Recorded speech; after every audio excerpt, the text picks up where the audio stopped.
صالح علیہ السلام۔ پرانے زمانے کی بات ہے، کسی علاقے میں عاد نامی ایک قوم رہا کرتی تھی۔ ان کی ہدایت کے لیے اللہ تعالی نے حضرت ہود علیہ السلام کو نبی بنا کر بھیجا، لیکن انہوں نے حضرت ہود کی بات نہیں مانی، جس کے نتیجے میں وہ لوگ گمراہ ہو گئے، اور پھر اللہ تعالیٰ نے ان پر عذاب نازل کر دیا۔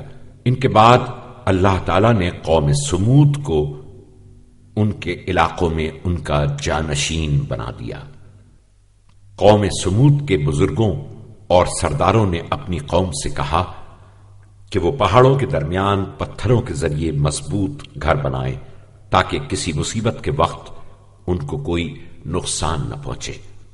انہوں نے دن رات محنت کر کے خوبصورت اور مضبوط شہر بنا لیے۔ اب وہ مطمئن تھے کہ انہیں کوئی نقصان نہیں پہنچا سکتا۔ آہستہ آہستہ شیطان نے انہیں گمراہ کر دیا اور وہ اللہ کی ساری نعمتوں کو بھول گئے پھر انہوں نے بتوں کی پرستش شروع کر دی۔ اللہ تعالیٰ نہیں چاہتا تھا کہ وہ لوگ گمراہی میں پڑے رہیں اور شیطان کی باتوں پر عمل کرتے رہیں، اس لیے اللہ تعالیٰ نے حضرت صالح کو ان کی ہدایت کے لیے منتخب کیا۔ حضرت صالح علیہ السلام نے ان سے کہا کہ تمہارا خدا وہ ہے کہ جس نے تمہیں مٹی سے پیدا کیا اور تمہارے ذریعے سے زمینوں کو آباد کیا۔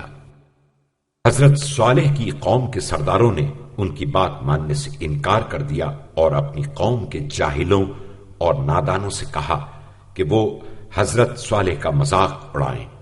وہ حضرت صالح سے کہتے تھے کہ کیا تم ہمیں ان بتوں کی پرستش سے روکتے ہو جن کی عبادت ہمارے آباء و اجداد کرتے رہے ہیں؟ جو لوگ نہیں چاہتے تھے کہ لوگ اللہ کے نبی پر ایمان لائیں، انہوں نے حضرت صالح سے کہا کہ وہ کوئی معجزہ دکھائیں۔ وہ نہیں چاہتے تھے کہ لوگ آپ کی باتوں پر زیادہ غور و فکر کریں۔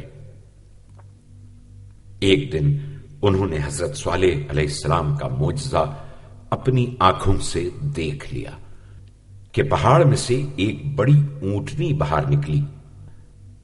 حضرت صالح علیہ السلام نے کہا، یہ اونٹنی اللہ تعالی کی جانب سے آئی ہے، اب تم اس علاقے میں موجود پانی کو اپنے اور اس کے درمیان تقسیم کر لو، یعنی ایک دن تمہارے لیے اور دوسرا دن اونٹنی کے لیے، اور اسے زمین میں چرنے کے لیے آزاد چھوڑ دو۔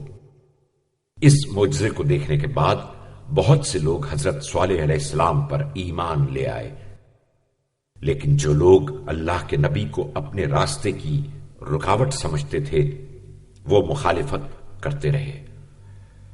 حضرت صالح علیہ السلام نے ان سے کہہ رکھا تھا کہ اس اونٹنی کو نقصان نہ پہنچانا، اگر ایسا کیا تو تم پر فوراً عذاب نازل ہو جائے گا، لیکن شیطان نے انہیں ورغلایا اور بعض احمقوں کو اونٹنی کو ذبح کرنے پر تیار کر لیا۔ انہوں نے فیصلہ کر لیا کہ وہ اللہ کی اس نشانی کو ختم کر دیں گے۔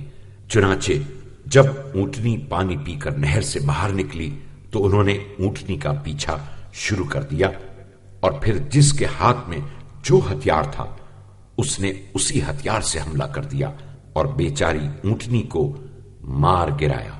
اس کے بعد وہ بڑی ڈھٹائی سے حضرت صالح علیہ السلام کے پاس آ کر کہنے لگے، ہم نے اپنا کام کر دیا ہے، اب تم سچے ہو تو وہ عذاب لے آؤ جس کی دھمکی تم ہم کو دیا کرتے تھے۔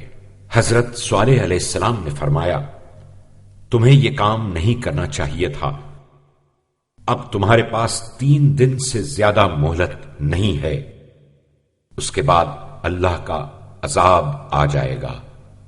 اللہ تعالی چاہتا تھا کہ وہ اپنے گناہوں سے توبہ کر لیں اور ایمان لے آئیں، لیکن ایسا نہ ہوا۔ چنانچہ 3 روز بعد آسمان سے بجلی گری اور وہ سب ہلاک ہو گئے۔ اس وقت کوئی کچھ نہیں کر سکتا تھا۔ ہاں بچوں، شیطان کی پیروی کرنے والوں کا انجام ہرگز اچھا نہیں ہوتا۔ عذاب کی وجہ سے ان کے مردہ بدن سیاہ اور خشک ہو چکے تھے۔ جب حضرت صالح علیہ السلام نے ان کو دیکھا تو فرمایا، اے لوگو، میں نے تمہیں کس قدر نصیحت کی اور مختلف انداز سے اللہ تعالی کا پیغام تم تک پہنچایا، لیکن تمہیں تو خیر خواہ لوگ پسند ہی نہیں تھے۔